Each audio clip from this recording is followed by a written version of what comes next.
Your mother would want you to be strong, independent, capable of supporting yourself. She would be heartbroken seeing what dependency has done to you." Lisa collapsed into tears. Genuine this time, not performed for effect. "I don't know how to do this alone. I've never had to." "You're 48 years old, Lisa," I said softly. "It's time to learn."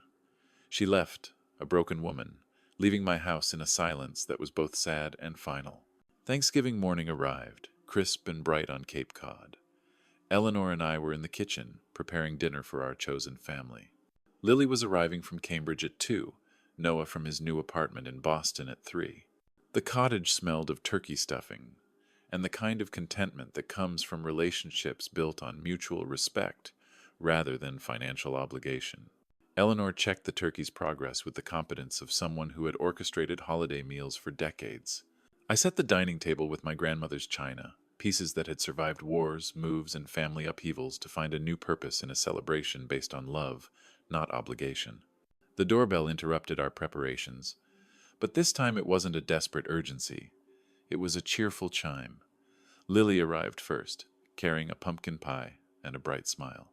She told us about her classes and her new friends, her eyes sparkling with the genuine joy I had once thought was lost forever.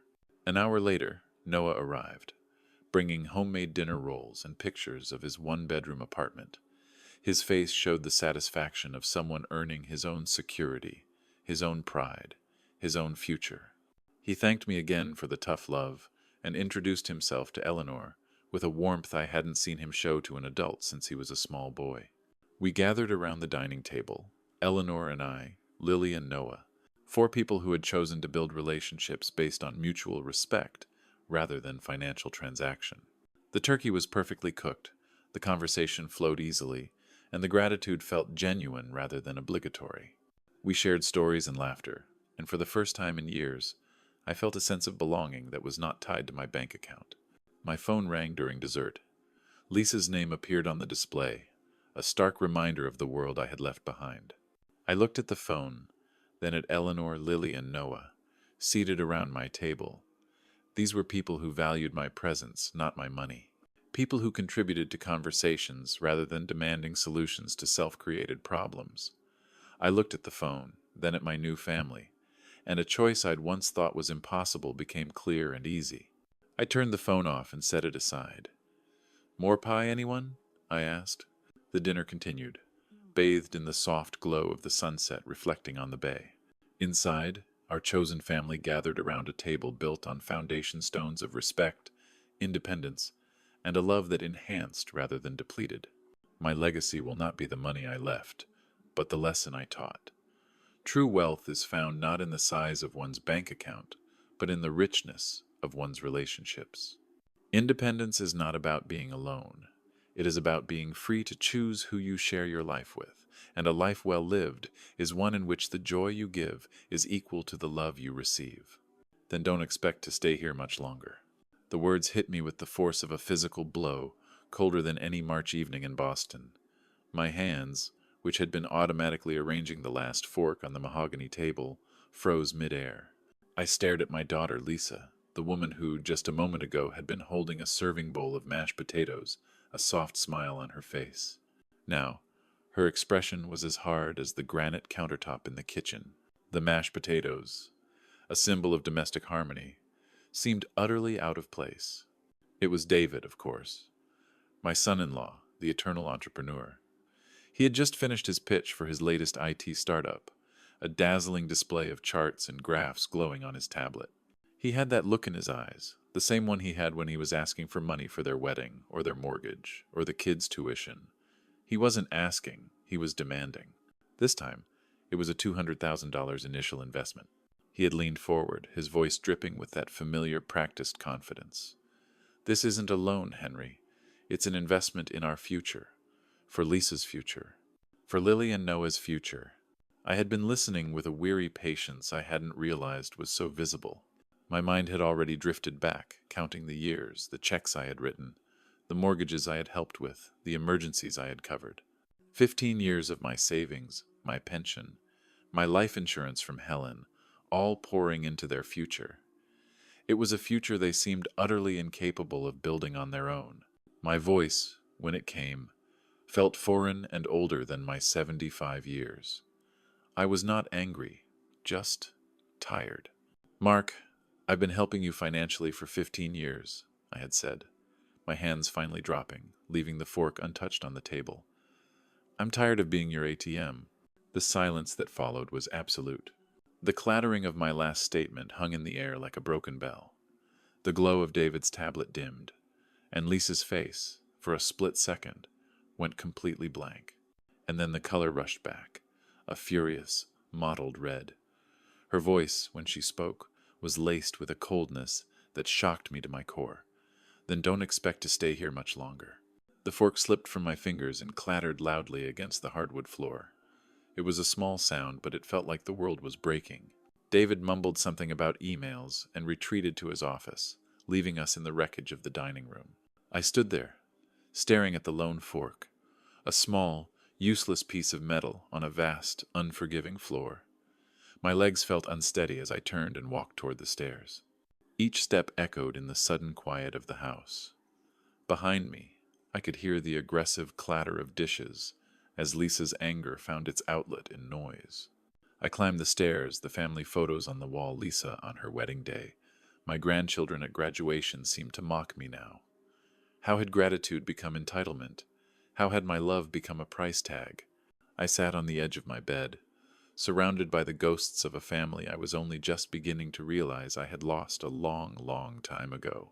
My legs felt unsteady as I walked toward the stairs, each step an echo of my quiet desperation.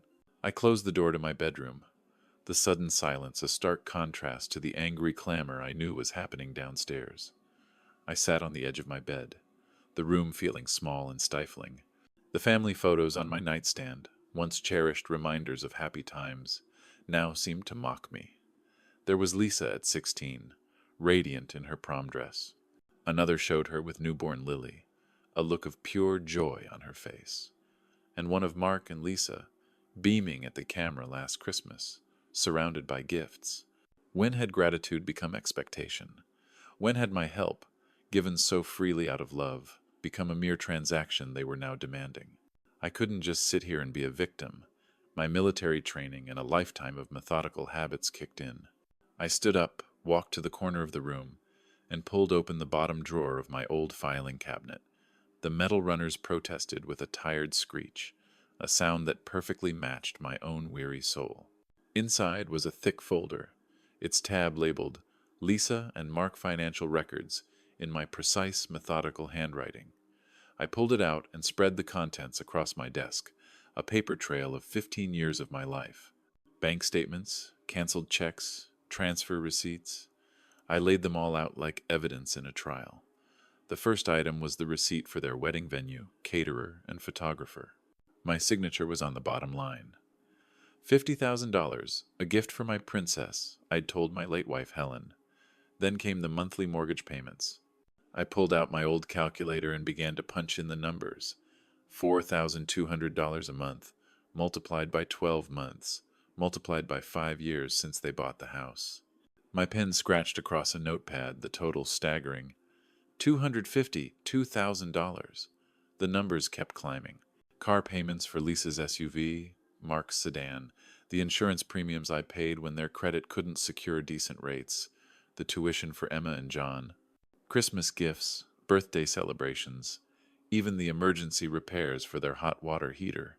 My fingers moved across the keys, a solemn rhythm playing a funeral march for my savings. The total climbed past $300,000, then $400,000. The phone on my nightstand seemed to watch as I reached for it. With a newfound resolve, I dialed the Wells Fargo customer service line. My voice was calm and steady as I requested the cancellation of the automatic monthly transfers to Lisa's account.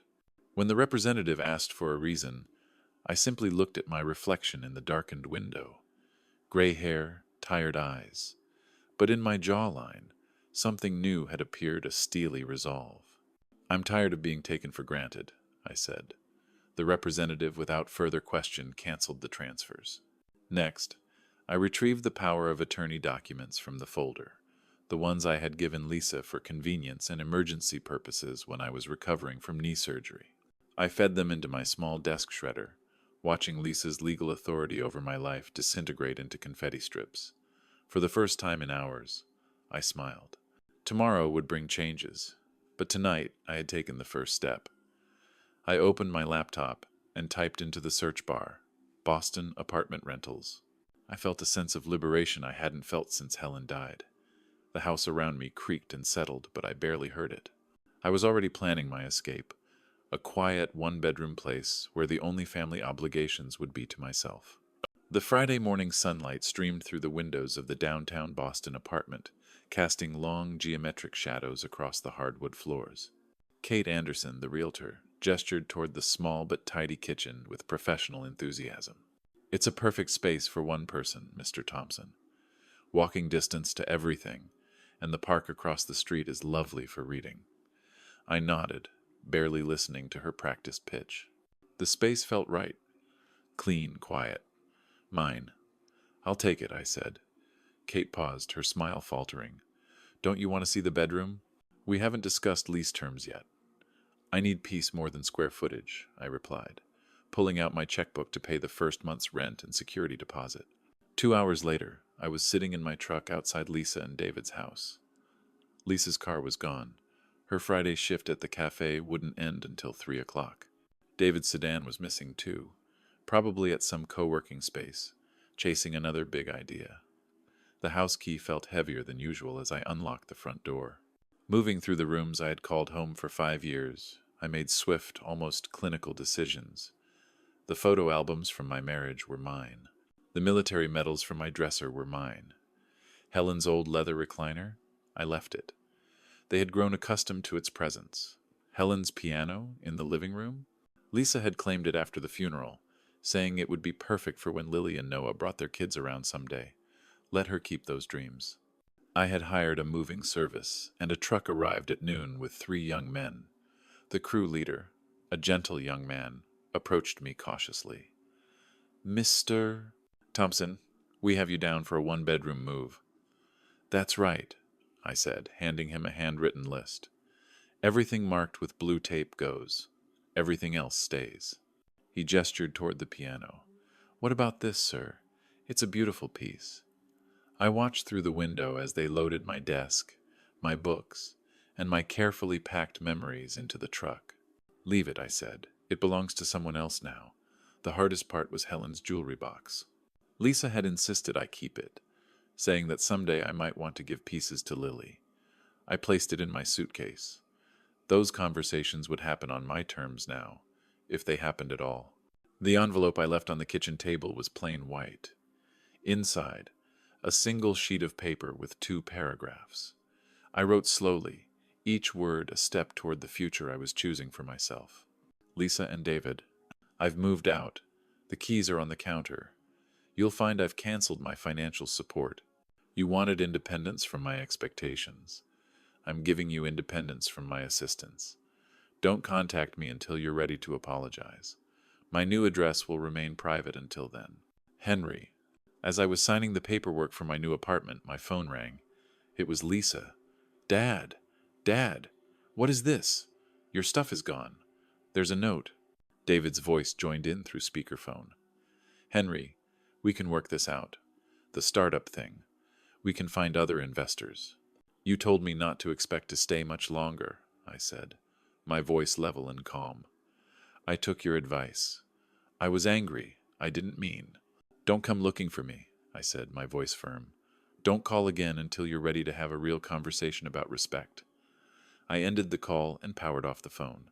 Through my new window, Boston's evening lights began twinkling on. Tonight, I would order a pizza and eat it at my own pace, in my own space, with no one expecting anything from me except the tips for the delivery. The revolving doors of First National Bank spun me into a world of marble floors and hushed conversations. Monday morning in downtown Boston carried the weight of serious business, and I felt ready for it. My appointment with James Clark was at 9:30, but I had arrived early. I sat in his office overlooking the busy street, watching commuters hurry to their responsibilities while I prepared to shed mine. I have your account information pulled up, Mr. Thompson. James, a man in a gray suit, leaned forward. You want to cancel the automatic transfer of $4,200 monthly? That's been running for 5 years without interruption.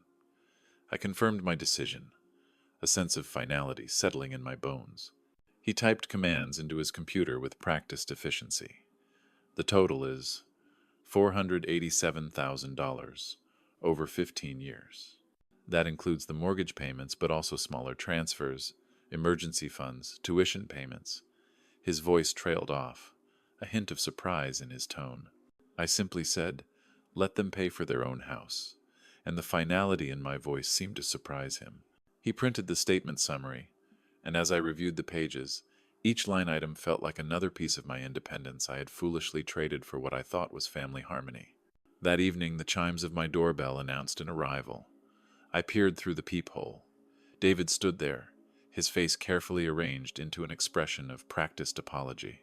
A bouquet of yellow roses occupied his left hand, a store-bought peace offering. "Henry, open up. We need to talk." I opened the door but stood in the threshold, a clear boundary between my space and his. He stepped inside without invitation, scanning my sparse apartment with poorly concealed disappointment. Nice place, very minimalist. I accepted the flowers with neutral politeness, setting them on the kitchen counter without seeking a vase. "Lisa sent you?" "She was upset after what happened last week," he said, settling onto my second-hand couch. "You know how emotional she gets. She didn't mean what she said about you leaving." I chose the armchair opposite him, maintaining the distance. "When was the last time you remembered my birthday?" His smile faltered. "What?" "When did you last remember it without Lisa reminding you?" He gestured vaguely.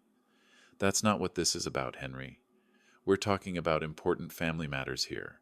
I was in the hospital last spring for knee replacement surgery. 3 days of recovery. You sent a card. Lisa came once. She brought flowers from the gift shop downstairs." My voice was conversational, almost detached. "What does this have to do with my business proposal?" he asked, his tone growing sharper. "I'm offering you an investment opportunity, not asking for charity. $200,000 to someone who forgets my existence unless he needs money," I said, turning from the window. "That's not an investment, David, that's delusion." His careful composure cracked. "Fine. You want honesty? Lisa and I have been carrying this family for years, giving you a purpose after Helen died. You owe us. My purpose now is peace, without your constant demands. You can't just abandon us," he yelled, standing up abruptly. "We have plans, commitments, people depending on us. Find another ATM." He grabbed his jacket, his movements sharp with frustration. "You'll regret this," he threatened. "I'm already sitting here alone. The difference is, I chose it." He slammed my door hard enough to rattle the frame. Through my window, I watched him storm toward his car, already yanking his phone from his pocket. The roses he'd brought sat abandoned on my counter, still wrapped in plastic. The following Friday afternoon brought Lisa to my doorstep with theatrical precision. I had been expecting her since David's failed visit earlier in the week. I peered through the peephole and saw her standing there, holding a white pastry box, her smile as bright as stage lighting. "Dad," she said when I opened the door, her voice soft and full of false nostalgia. "I brought your favorite apple pie from Morrison's Bakery." The scent of cinnamon followed her into my apartment, a manufactured aroma meant to evoke memories that never were. She was dressed carefully, in a soft blue sweater and minimal makeup, the outfit she used when she needed to be a daughter rather than a manager. She placed the box ceremoniously on my counter. "Just like Mom used to make, remember? She'd bake one every Sunday after church." I did remember Helen's pies, but I also remembered her burning more than she successfully completed. I just filled the coffee maker instead of correcting her. Lisa perched on my couch with a studied casualness, her purse positioned for easy access to tissues. "I've been thinking about when you taught me to ride my bicycle," she said, her voice wistful. "You ran alongside me for 3 blocks, even though your back was bothering you. You were always there for me, for my school plays, my graduation, my wedding day. You've been the most supportive father any girl could ask for." Her eyes glistened on cue, a performance I had seen countless times before. The coffee maker gurgled to life. a mechanical interruption to her carefully rehearsed monologue. I filled 2 cups, adding cream to hers the way she'd preferred, since childhood, a muscle memory from decades of caretaking. I settled into my armchair, maintaining direct eye contact. "When did you last visit me in the hospital after my surgery?" I asked, my voice calm and neutral. Her performance paused. "Dad, I was so overwhelmed with work. The kids were having problems. You know how busy things get." Lily drove up from Cambridge twice that week. "Noah called every day to check on me," I countered quietly. Lisa's lower lip began to tremble with what I knew was practiced vulnerability. "Are you punishing me for being human? For having responsibilities?" "I'm choosing independence over obligation," I said, a firm line in the sand. And then the tears started, genuine enough, despite their convenient timing. "We'll lose the house without your help. The children will be homeless." "Maybe it's time to find full-time work instead of part-time," I offered. A hard truth she was not ready to hear. Her crying stopped abruptly, replaced by sharp indignation. "I work plenty, managing a household, supporting David's career, raising children," she said. "Lily is 20, Noah is 22. What children need raising?" I shot back. "You've become cruel," she spat, her tone now filled with wounded pride. "Mom would be heartbroken seeing what you've become." I met her gaze, unflinching. "The father who raised you is tired of being your financial safety net." She stood with a final gesture of wounded dignity, leaving the unopened pie box on my counter like evidence of my heartlessness. "Fine," she said, her voice trembling with emotion. "But when you're sitting here alone, wondering why your family doesn't visit anymore, remember this conversation." After she left, I opened the pastry box. The pie looked perfect, with a golden crust and decorative vents, a store-bought sentiment in a homemade disguise. My phone chimed with a text message 20 minutes later. It was Lily. "Grandpa, can I come see you Sunday? Mom and Dad are acting weird." I smiled, typing back, "Yes, bring your appetite." At least one family member seemed interested in conversation rather than commerce. Sunday afternoon brought Noah to my door with the casual confidence of someone who had never been told no. He still had the key I had given him years ago, but he chose to knock, a small courtesy that surprised me. "Hey, Grandpa," he said, slouching through my doorway and surveying my apartment with barely concealed disappointment. "Mom said you moved somewhere tiny." His jeans hung low, his work boots were untied, and his flannel shirt was wrinkled from sleeping in it. At 22 years old, he still dressed like a teenager who had given up trying. I offered him coffee, needing the activity to process his presence. As the coffee maker gurgled to life, I studied his reflection in the kitchen window, the same stubborn jawline as his mother, the same restless energy as his father, but Helen's eyes, gentle brown with flecks of gold. "So, Grandpa, I need a favor," he began, his voice carrying the practiced casualness of someone who had rehearsed this conversation. $3,000. My credit card situation got a little out of hand. I poured 2 cups, adding cream to his the way Helen used to. "When are you planning to pay it back?" "You don't have a job. I'll find work soon. Maybe something with cars. You know I'm good with engines." I retrieved a business card from my wallet where it had waited 3 weeks for this moment. "Frank Patterson is looking for a mechanic's assistant. $15 an hour, full benefits after 90 days. Noah's face scrunched into a familiar pattern of resistance. "Grandpa, I don't want to work for some random guy. I need quick cash to clear my debt. Then I'll figure out the long-term stuff." "The debt accumulated how?" I asked. "Just normal things. Gas, food, clothes. Sometimes I helped friends out." He became defensive, shoulders hunching. "You've become cheap. You always used to help before. Remember when I needed money for technical school? I remember paying $8,000 for welding certification you never completed." I shot back. Noah stood abruptly, pacing to my window and back. "That's different. I had other opportunities come up." "Like what? Sleeping until noon? Playing online games until 3 in the morning?" I held out Frank's card again. "This is for your benefit. Real skills, steady income, pride in accomplishment." He slapped the card away, sending it fluttering to my kitchen floor. "I don't need lectures about pride. I need $3,000. "No," I said, the word hanging between us like a door slamming shut. Genuine shock that his grandfather would refuse him anything. Fine, he stomped toward my door, turning back with wounded fury. Don't expect me to visit anymore. Don't expect me to care when you're old and lonely. I'm already old, Noah, I said quietly, and I'm learning to prefer lonely over used. He slammed the door hard enough to rattle my neighbor's wind chimes. My phone rang before Noah disappeared around the corner. Lily's name appeared on the display. I stared at the screen, a feeling of dread settling in my stomach. Grandpa. Her voice carried an exhaustion that seemed too heavy for 20 years. I'm glad you picked up. It's chaos at home. She told me everything. David had sold his BMW. The bank was threatening foreclosure. Lisa was working 60-hour weeks at the cafe, coming home exhausted and angry. They were fighting constantly about money. The satisfaction that bloomed in my chest felt warm and justified. 15 years of automatic transfers, and they couldn't last 2 weeks without my support. They were finally learning what it meant to face the consequences of their actions. And for the first time in years, I felt a flicker of hope that maybe, just maybe, they would finally grow up. My apartment felt peaceful again. The quiet was no longer empty. It was chosen. I sat in my armchair, reflecting on the whirlwind of the past few weeks, the angry phone calls, the visits from David and Lisa, and most recently, the pained, furious departure of Noah. I had felt a brief moment of doubt, a pang of guilt, when he had slammed my door and left. Had I been too harsh, too unyielding?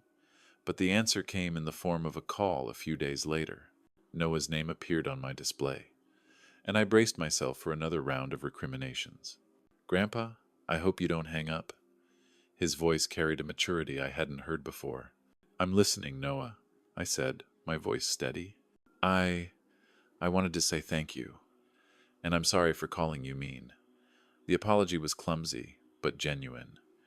I got the job at Frank's garage. He's been teaching me engine rebuilds. I'm making steady money, enough to get my own apartment next month. A wave of pride washed over me, a feeling more satisfying than any financial gain. That's excellent news, John. I'm proud of you. I understand now why you wouldn't give me the money, he continued.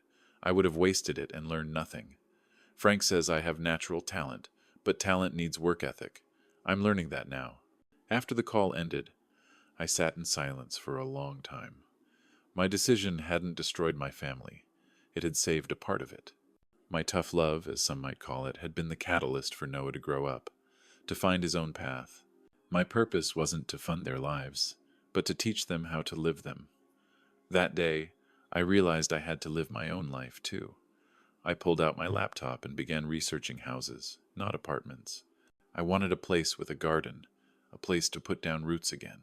My search led me to the Bathau Veterans Center for their weekly community dinner, a place I had started frequenting to fill my time and meet people. It was there, amidst the easy chatter of men who understood service and sacrifice, that I met Eleanor Vance. She was serving dessert from a tray of homemade treats, her silver hair elegant and her brown eyes warm behind her tasteful glasses. Her smile suggested wisdom earned through experience, not innocence preserved by luck. Haven't seen you here before, she said, offering me a slice of apple pie. Recently started attending, I replied. Alex Thompson. Mary Johnson, she said with a kind smile. I volunteer here twice a week. My husband passed away 5 years ago. Teaching kept me busy, but retirement needs structure. We talked until the janitor started stacking chairs, sharing stories of our lives, our losses, and our search for a new purpose. She had taught 4th grade for 37 years, raised 2 children who lived responsible, independent lives, and maintained her own home with quiet competence. Perhaps we could continue this conversation over coffee sometime?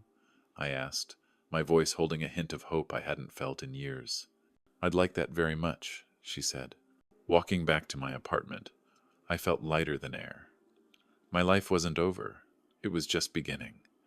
I had a new plan, a new purpose, and a newfound sense of self-worth. The silence in my apartment no longer felt empty. It felt full of possibility. The cottage purchase on Cape Cod finalized within 3 weeks. I moved from my downtown Boston apartment to a lakeside sanctuary with the efficiency of someone who had learned to travel light. The deck became my morning coffee destination, the vast, shimmering expanse of the bay my evening meditation. I'd found a quiet, two-bedroom place with a wide deck overlooking the water and a garden space for the vegetables Helen had always wanted to grow. The previous owner was also a veteran, a man whose daughter lived in California and wanted a quick sale to someone who would appreciate it. I made an offer that afternoon, and it was accepted within hours. My new life was a quiet revolution. No longer did I wake up to the sound of hushed arguments or tiptoe through the kitchen to avoid awkward encounters. Now, I woke up to the sound of gulls and the gentle lapping of waves against the shore. The rhythm of my days was my own. I went on long walks, read books on my deck, and started planting a small vegetable garden, something I had always wanted to do but never had the time or mental space for. Eleanor Vance visited the second Saturday after I had settled in, bringing homemade cookies and a genuine interest in my new space. We sat on the deck watching sailboats navigate the bay while discussing books, travel dreams, and the profound relief of building a life around choice rather than obligation. Independence at our age feels revolutionary, she observed one afternoon, accepting a second cup of coffee. I confessed that I had spent 15 years forgetting what it felt like. Eleanor shared her own story of finding purpose after her husband died, not through a new partner, but through her own strength and competence. She had sold their big house, traveled, and volunteered at the Veterans Center, a place she felt gave her life a renewed sense of meaning. Our friendship deepened over the next few months. We planned a trip to Italy for the fall, my first vacation in 5 years that wouldn't be interrupted by a family emergency. She mapped out hiking trails appropriate for our ages, researched lodge accommodations, and arranged for her neighbor to water the plants. The anticipation felt foreign and wonderful. We fell into a domestic routine that felt natural rather than obligatory. She maintained her own home 3 miles away but stayed over frequently, contributing groceries, cooking expertise, and a kind of companionship that enhanced solitude rather than demanding it. We would often cook together, me grilling salmon on the deck while she seasoned vegetables in the kitchen. One evening my phone rang as the sunset painted the bay in copper tones. It was Lily. Her voice was filled with a mixture of exhaustion and vindication as I answered. "Grandpa, you're not going to believe what's happened." Eleanor raised an eyebrow, but continued seasoning the vegetables with the quiet competence I had grown to appreciate over our 4 months together. She understood family complexity without needing detailed explanations. I settled into the deck chair that had become my preferred spot for family phone calls. "Tell me," I said, a sense of foreboding settling in my stomach. "Mom and Dad are divorcing." Lily's voice, a mix of exhaustion and vindication, came through the phone as Eleanor and I prepared salmon on the cottage deck. The August evening light danced across Cape Cod Bay, turning our barbecue into a celebration of simple pleasures. "She filed papers last week," Lily continued. "Says she finally realized Dad's business ideas were always fantasies."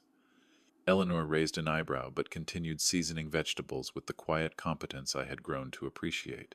I was sorry to hear about the divorce, but I couldn't deny a flicker of justified satisfaction. Lisa, who had threatened to kick me out for refusing support, was discovering what real financial independence required. "John called me yesterday," Lily continued. "He wanted your phone number." My heart gave a little jolt.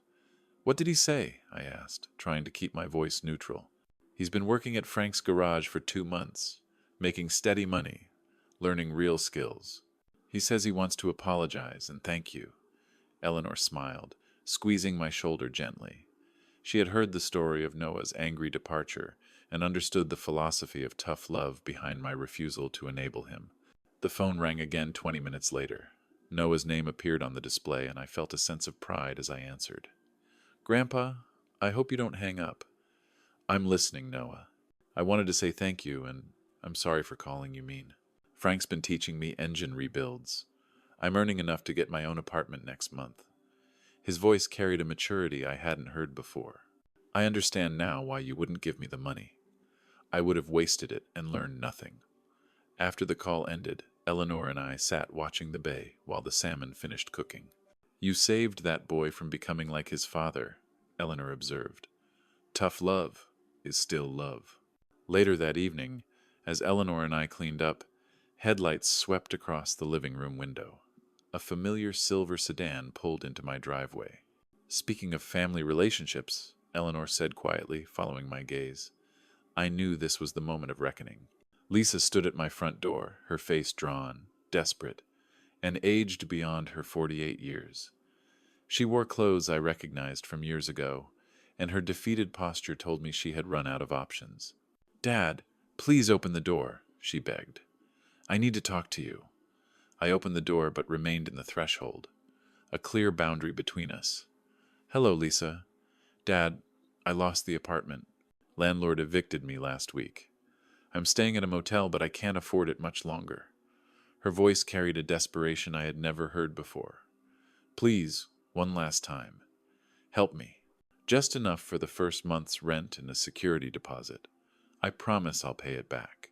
My heart ached for her, but I knew I had to be strong.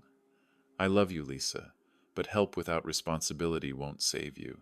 She pushed past me into the living room, her eyes taking in the comfortable furniture, the view of the bay, the evidence of a financial security she had once taken for granted. This is what you chose over your own daughter, a nice house while I'm homeless? She raged. I chose self-respect over enabling destructive patterns, I said, standing my ground. Eleanor stepped forward, a quiet authority in her stance. Lisa, your father has tried helping for 15 years. Perhaps it's time to try helping yourself. Who are you to judge our family?